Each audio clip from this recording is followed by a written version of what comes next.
జగన్మోహన్ రెడ్డికి ఈ రాష్ట్రం బాగుండటం ఇష్టంలే.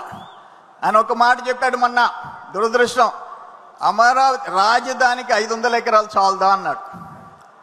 ఆంధ్రప్రదేశ్కి 5 కోట్ల మందికి 5 ఎకరాలు చాలదా అన్నాడు.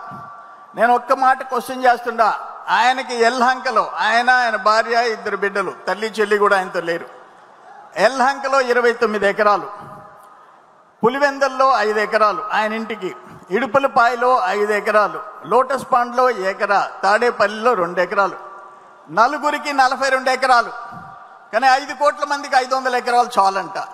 ఇంత అంటే రాష్ట్రం పతనం కావాలా, రాష్ట్రం నాశనం అయిపోవాలా, నేను నా కుటుంబం బాగుంటే చాలనే వ్యక్తి చేతిలో నుంచి రాష్ట్రం శాంతియుతంగా ఉండాలని చెప్పేసి ఈరోజు చంద్రబాబు నాయుడు గారి చేతిలోకి వచ్చింది. ఒక్క మాట మొన్న చెప్పాడు, ఈరోజు లోకేష్ బాబు గారు నేను స్టేట్మెంట్ ఇచ్చాడు. ఒక కంపెనీలు ఇక్కడికి వస్తుంటే నీకు ఇష్టపడటంలే, 99 పైసలు ఇడ్లీ వడ అన్నాడు. కాదు 50 లక్షలు దమ్ముంటే రాజీనామా చేయి, నువ్వు పులివెందులో చేయి, నేను మంగళగిరిలో చేస్తానన్నాడు. మన యువ నాయకుడు లోకేష్ బాబు ఛాలెంజ్ చేశాడు, దమ్ముంటే చేయమని చెప్పేసి.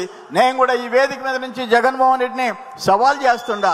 ఇంత ఘోరమైన వ్యక్తి మన రాష్ట్రం గ్రోత్ రేట్ని కూడా ఘోరంగా చూపించి మంది 8.13% రేట్తో 2వ స్థానంలో దేశంలో తమిళనాడు తర్వాత మనం ఉంటే మనం అధోగతి పాలైందని ఒక్క మాట మీ అందరికీ నేను తెలియజేస్తున్నా.